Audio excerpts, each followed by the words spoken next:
Hi, my name is Alex Thomas, and today I'm going to be using balloons to show you about states of matter. First, blow up one balloon.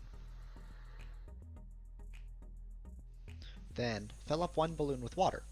If it doesn't fill up all the way, try stretching it out first.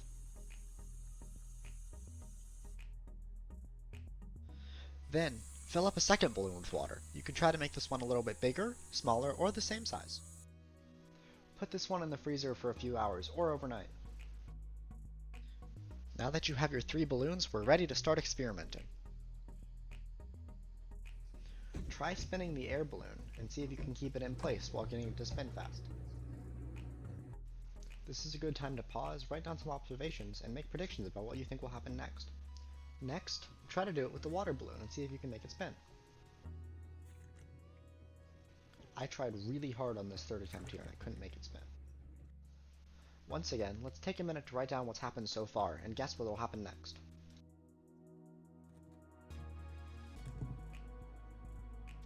The ice balloon spins way better and longer than either of the 2 balloons before it.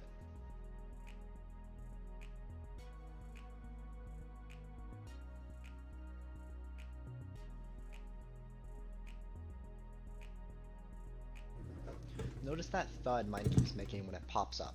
Mine froze like a weeble wobble almost, how there's one position that it spins the best in and it will pop back into that position when you try to deviate it, which makes it spin the longest and the best without moving. Yours might function differently depending on how it froze.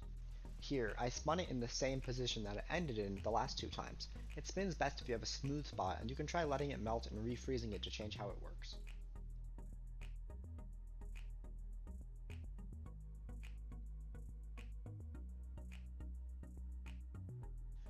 So, did your balloons turn out like mine? What was your outcome? Was it what you expected? Now let's talk about why. The ice balloon is locked into a solid structure that keeps everything together, like a bridge or a fence. When you spin the outside of it, each water molecule pulls the next one and the balloon spins. However, liquid water particles aren't locked together, so when we spin our water balloon, the water can expand and compress, creating turbulence.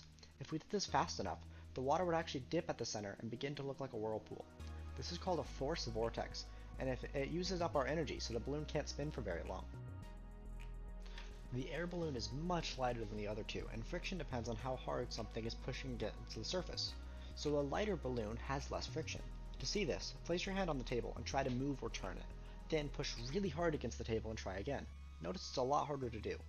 For our balloons, that means the friction with the table isn't strong enough to hold it in place and spin it. Even if the balloon were to stay in place, it still wouldn't spin as well as the ice balloon. That's because the air particles are free to float around just like the water balloon did, but since they're a lot lighter, it's a smaller problem, which allows it to spin for a little bit. Now that you've got these really cool balloons, there's a bunch more science you can do, like trying to spin the balloons in water, or try rolling them up and down slopes or across level ground. Figure out which one goes the furthest, or how much one turns versus the other.